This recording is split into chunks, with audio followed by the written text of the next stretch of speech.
Hi guys, welcome back to our channel. നമ്മൾ ഇന്ന് legally romance എന്ന ഡ്രാമയുടെ 19ാമത്തെ എപ്പിസോഡാണ് കാണാൻ പോകുന്നത്. നമ്മുടെ ഈ ഡ്രാമ തീരാനായിട്ട് ഇനി ഒരു എപ്പിസോഡും കൂടി ബാക്കിയുള്ളൂ. നിങ്ങൾ ഇതുപോലെയുള്ള ഡ്രാമകൾ കാണാൻ ഇഷ്ടപ്പെടുന്നവരാണെങ്കിൽ നിങ്ങൾക്ക് ഇഷ്ടപ്പെട്ട ഡ്രാമകളൊക്കെ സജസ്റ്റ് ചെയ്യാവുന്നതാണ്. മറ്റ് ചാനലുകളിൽ വരാത്ത ഡ്രാമകളാണെങ്കിൽ വലിയ സന്തോഷം. കാരണം നമ്മളിപ്പോൾ വീഡിയോ കുറേ നാളായിട്ട് ഇടാതിരുന്നത് നമുക്ക് ഒന്നാമത് വ്യൂസ് കുറവാണ്. അപ്പോൾ മറ്റ് ചാനലുകൾ ചെയ്ത ഡ്രാമയാവുമ്പോൾ രണ്ട് സംഭവങ്ങൾ തന്നെ പിന്നെയും കാണാൻ ആരും നിൽക്കില്ലല്ലോ. സോ നമുക്ക് വ്യൂസ് കുറയും. അതുകൊണ്ടാണ് ഞാനിങ്ങനെ പറഞ്ഞത്. അപ്പം നിങ്ങളെല്ലാവരും എൻ്റെ വീഡിയോ കാണുക, ഇഷ്ടമായെങ്കിൽ ലൈക്ക് ചെയ്യുക, കമൻറ്റ് ചെയ്യുക, സബ്സ്ക്രൈബ് ചെയ്യുക. അപ്പം നമുക്ക് സമയം കളയാതെ നേരെ വീഡിയോയിലേക്ക് പോവാം. ഈ എപ്പിസോഡിൻ്റെ തുടക്കത്തിൽ ലൂഷ്യൻ്റെ വീട്ടിൽ താമസിക്കാനായിട്ട് ഷാൻവേ അവളുടെ കെട്ടും കടയൊക്കെ എടുത്ത് വന്നേക്കാണ്. കാരണം അവൻ എവിടെ പോകുന്നു, എന്ത് ചെയ്യുന്നു എന്നൊക്കെ അവൾക്ക് അറിയണം.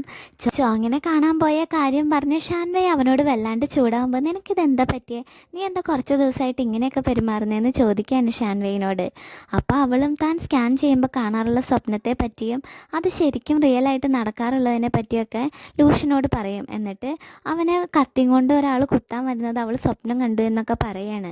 അപ്പോൾ അവനും അവളുടെ ടെൻഷൻ മനസ്സിലാക്കി ഇനി ഞാൻ എവിടെ പോയാലും നിന്നോട് പറഞ്ഞിട്ടേ പോവുള്ളൂ എന്ന് ഷാൻവേയ്ക്ക് അവൻ വാക്ക് കൊടുക്കും. അപ്പോൾ അവിടേക്ക് ലൂഷ്യൻ്റെ പാരൻസ് വരികയാണ്. ഷാൻവേ ആണെങ്കിൽ പേടിച്ച് വേഗം അവിടുത്തെ ഒരു വാർഡ്രോബിൽ കയറി ഒളിച്ചിരിക്കും. അമ്മ വരുമ്പോൾ അവനൊരു സ്വെറ്റർ മേടിച്ചിട്ടുണ്ടാവും. അത് കബോർഡിൽ വെക്കാൻ വേണ്ടിയിട്ട് അമ്മ വരുമ്പോൾ അവൻ വെപ്രാളപ്പെട്ട് അത് മേടിച്ചിട്ട് ഞാൻ വെച്ചോളാം, അമ്മ പോയി റെസ്റ്റ് എടുത്തു എന്ന് പറഞ്ഞ് അമ്മനെ നൈസായിട്ട് അവിടെ നിന്ന് ഒഴിവാക്കി വിടുകയാണ്. എന്നിട്ട് അതിൻ്റെ ഉള്ളിൽ കയറിയിട്ട് അത് വെച്ചിട്ട് പോകുന്നതിന് പകരം ഷാൻവേയുടെ അടുത്ത് റൊമാൻസും കാണിച്ച് അവളെ ഫ്ലർട്ട് ചെയ്തുകൊണ്ട് അവിടെ തന്നെ നിൽക്കും. അപ്പോൾ അവനെ കാണാണ്ട് അമ്മ വന്ന് അത് തുറന്ന് നോക്കുമ്പോൾ ദേ നിൽക്കണ രണ്ടെണ്ണവും. അച്ഛനാകെ വാ വിളിച്ച് നിൽക്കുമ്പോൾ അമ്മയ്ക്ക് ചിരിയാണ് വരുന്നത് അവരെ കണ്ടിട്ട്. അപ്പോൾ ഷാൻവേ ആകെ ചമ്മലൊക്കെ ആയിട്ട് എന്ത് ചെയ്യണമെന്ന് അറിയാതെ നിൽക്കുകയായിരിക്കും. ലൂഷ്യനാണെങ്കിൽ എന്തായാലും പിടിച്ചു, ഇനിയിപ്പോൾ പറയാതെ പറ്റില്ലല്ലോ എന്നും പറഞ്ഞ് അവൾ അവൻ്റെ ഗേൾ ഫ്രണ്ടായിട്ട് അവർക്ക് ഇൻട്രൊഡ്യൂസ് ചെയ്യാണ്. അവരും അപ്പോൾ വലിയ സന്തോഷത്തിൽ നിൽക്കുകയാണ്. അമ്മ ആകെ പറയുന്ന ഒരേ ഒരു ഡിമാൻഡ് അവരുടെ കൊച്ചിനെ മെഡിസിൻ പഠിപ്പിക്കണം എന്നായിരിക്കും. അപ്പോൾ അവൻ്റെ അച്ഛനും കയറി ഇടങ്കോലിട്ടിട്ട് പണ്ടത്തെ പോലെ തന്നെ പേരക്കുട്ടീനെ ജഡ്ജി ആക്കണം എന്നുള്ള കാര്യം പറഞ്ഞ് അവർ തമ്മിൽ തർക്കിക്കാൻ തുടങ്ങും. ട്യൂഷൻ അപ്പോൾ ഇതൊക്കെ കണ്ടു മടുത്ത് മതി, ഇനി നിങ്ങൾ വീട്ടിൽ പോയി തർക്കിച്ചതെന്നും പറഞ്ഞ് അവരവിടെ നിന്ന് പറഞ്ഞു വിടും. പിന്നീട് കാണിക്കുന്നത് ഷാൻവേയുടെ ലോ ഓൺലൈൻ മറ്റേ ഡ്രാമ പ്രൊജക്റ്റിൽ കൈക്കൂലി മേടിച്ചു. അവർക്ക് കൂട്ടു നിന്നതുകൊണ്ട് തന്നെ ആ പ്രൊജക്റ്റിലെ ക്രൂ മെമ്പേഴ്സിനൊന്നും പേയ്മെൻറ്റ് കൊടുത്തിട്ടില്ല. ലോ ഓൺലൈൻ കൈക്കൂലി മേടിച്ച് അവരെ പറഞ്ഞ് പറ്റിച്ച് പേയ്മെൻറ്റ് വൈകിച്ചു എന്നൊക്കെ പറഞ്ഞുകൊണ്ട് പേപ്പറിൽ ഒരു ആർട്ടിക്കിൾ വരികയാണ്. ഇത് കണ്ട് ഷാൻവേയുടെ ബോസ് വേഗം അവൾ അത് കൊണ്ട് കാണിച്ചു കൊടുക്കും. അതിനുശേഷം ലൂഷ്യൻ വന്ന് അതിനെപ്പറ്റി സംസാരിക്കുകയും അവരുടെ ലോ ഓൺലൈൻ്റെ വിശ്വാസ്യത തകർക്കാൻ വേണ്ടിയിട്ട് മറ്റുള്ളവർ ശ്രമിക്കുന്നതാണെന്നൊക്കെ പറയുകയും ചെയ്യാണ്. അതിൻ്റെ പിറകിൽ മിസ് ലാനും അവരുടെ യൂണിവേഴ്സിറ്റിയിലെ ചോങ്ങിൻ്റെ പ്രൊഫസറായിട്ടുള്ള അയാളും ആയിരിക്കും എന്ന് അവർ കണ്ടെത്തുകയും ചെയ്യും.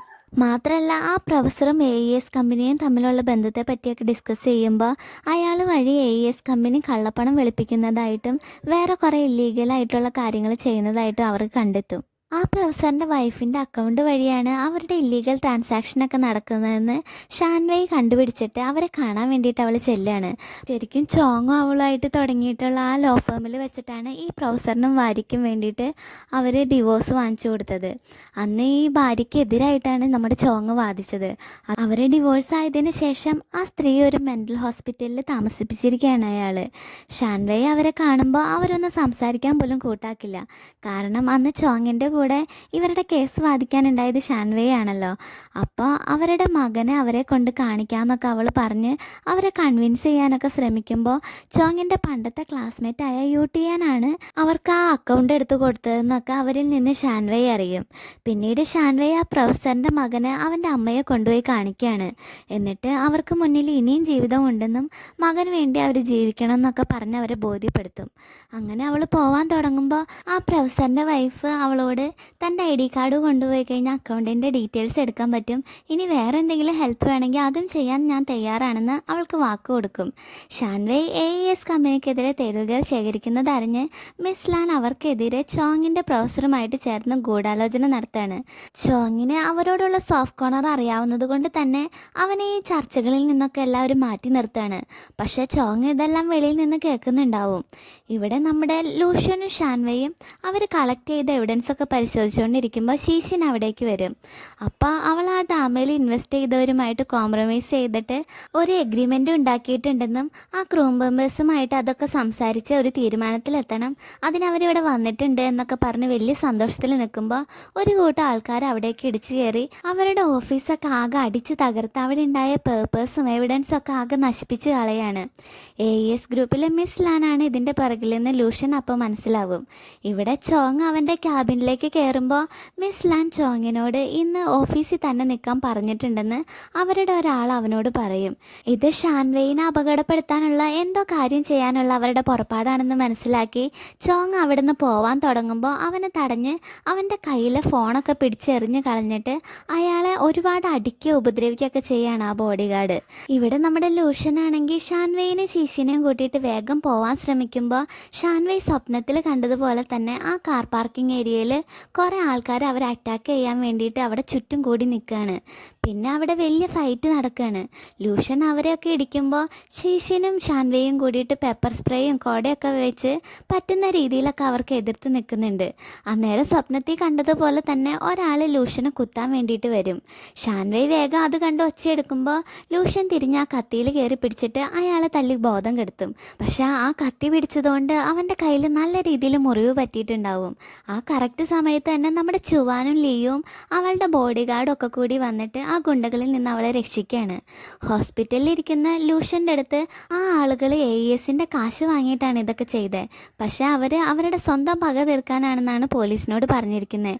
ഇനിയും AES കമ്പനി നമ്മളോട് എന്തൊക്കെയാണ് ചെയ്യുന്നതെന്ന് അറിയില്ല. എന്തായാലും നീ എവിടെ പോകണമെങ്കിലും നിനക്ക് എന്ത് പ്രശ്നം ഉണ്ടെങ്കിലും ഞങ്ങളോട് പറഞ്ഞിട്ട് വേണം എന്തെങ്കിലും ചെയ്യാനായിട്ട്, ഞങ്ങളൊക്കെ ഉണ്ട് നിൻ്റെ കൂടെ എന്നൊക്കെ പറഞ്ഞ് അവൻ ആത്മവിശ്വാസം കൊടുക്കുകയാണ് അവരുടെ ബോസ്. ഇവിടെ ലിയോൻ്റെ ജിമ്മിൽ ബോക്സിംഗ് റിങ്ങിനടുത്തിരുന്ന് ചുവാൻ മേടിച്ചു കൊടുത്ത ഐസ്ക്രീം വെച്ച് തന്നെ അവനെ അടി കൊണ്ടെടുത്ത് വെച്ച് കൊടുക്കുകയാണ് ലിയോ. അവൻ്റെ വേദനയ്ക്ക് ഒരു ആശ്വാസം കിട്ടാൻ വേണ്ടിയിട്ടാണ് അങ്ങനെ ചെയ്യുന്നത്. അന്നേരം അവളെ അവൻ കിസ് ചെയ്യും. ആ കറക്റ്റ് സമയത്ത് തന്നെ അവളുടെ പാരൻസ് അവിടേക്ക് വരും. അവരെ കണ്ട് ലിയോയും ചുവാനും പേടിച്ച് അവിടെ ഒരു സ്ഥലത്ത് ഒളിച്ചിരിക്കുകയാണ്. അവരകത്തേക്ക് പോയി കഴിയുമ്പോൾ അവളുടെ കാര്യത്തിൽ ചുവാൻ വളരെ സീരിയസ് ആണെന്നും വിവാഹം കഴിക്കാൻ ആഗ്രഹമുണ്ടെന്നും അവളുടെ അച്ഛനോട് അവൻ സംസാരിക്കാമെന്നൊക്കെ അവൻ നേരിട്ട് അവളോട് പറയും. അപ്പോൾ അവളും അതൊക്കെ കേട്ട് ഭയങ്കര സന്തോഷത്തിലിരിക്കുകയാണ്. ഇവിടെ നമ്മുടെ ലൂഷ്യനും ഷാൻവേയും ഒരു സ്ഥലത്തിരിക്കുകയാണ്. അവൻ്റെ മുഖത്തെ പരിക്കുകളൊക്കെ കണ്ടിട്ട് നമ്മുടെ ഷാൻവേയ് ഭയങ്കര സങ്കടപ്പെടുന്നുണ്ട്.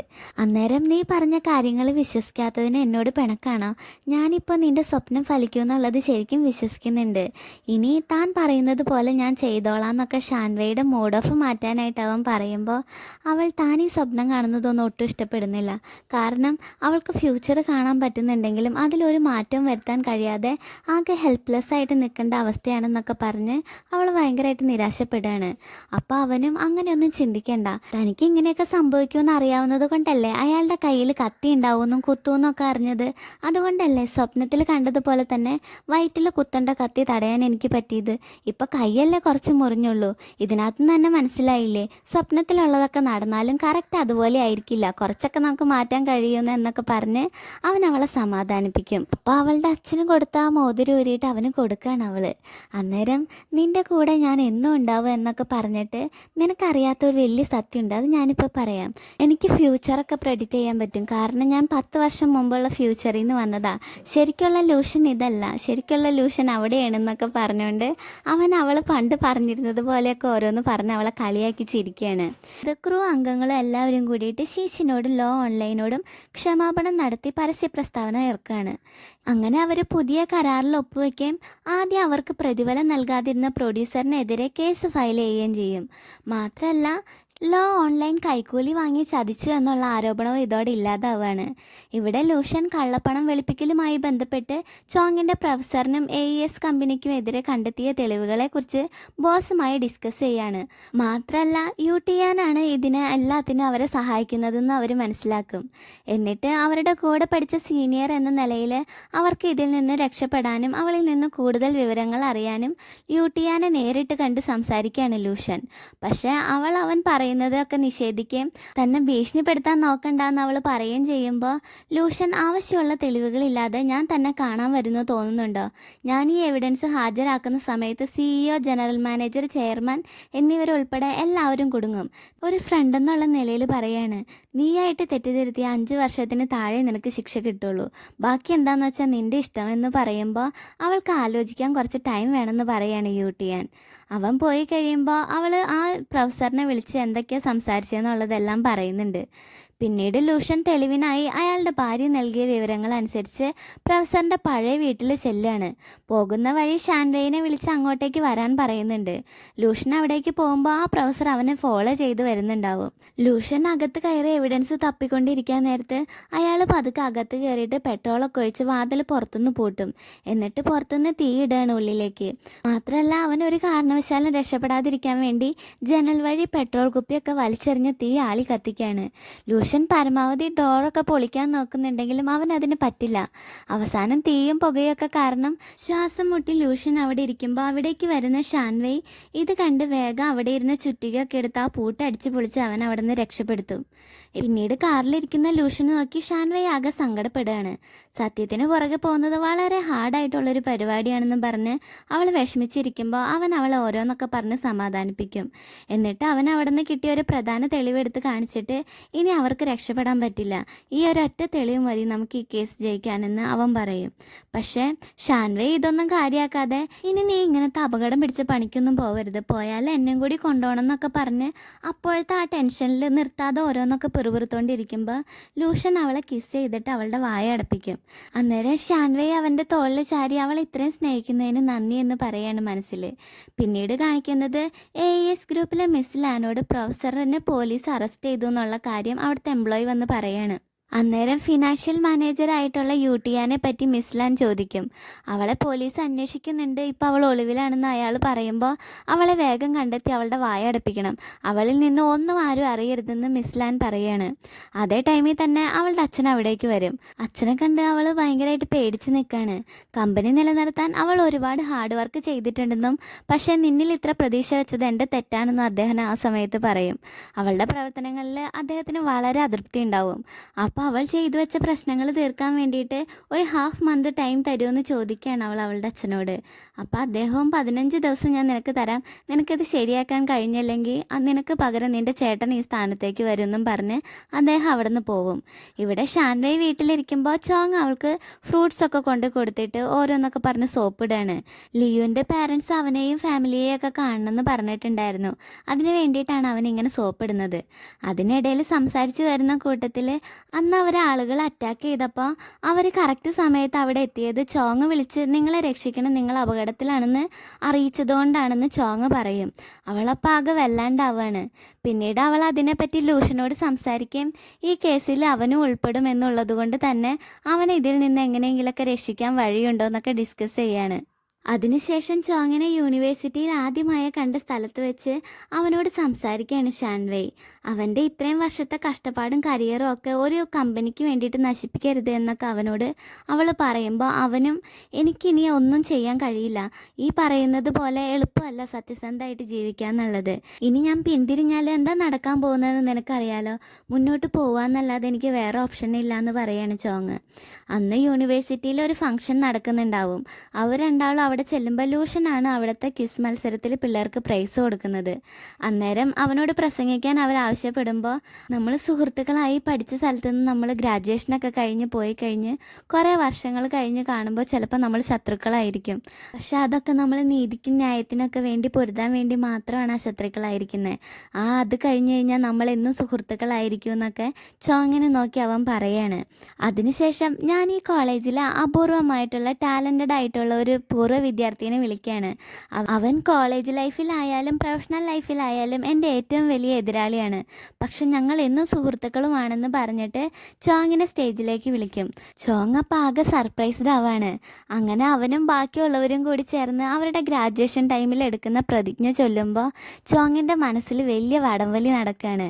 ഈ പ്രതിജ്ഞ വർഷങ്ങൾക്ക് മുന്നേ എത്ര ആത്മാർത്ഥയോടും സന്തോഷത്തോടും കൂടിയാണ് അവൻ എടുത്തതെന്ന് അപ്പോൾ അവൻ ഓർക്കുകയാണ്.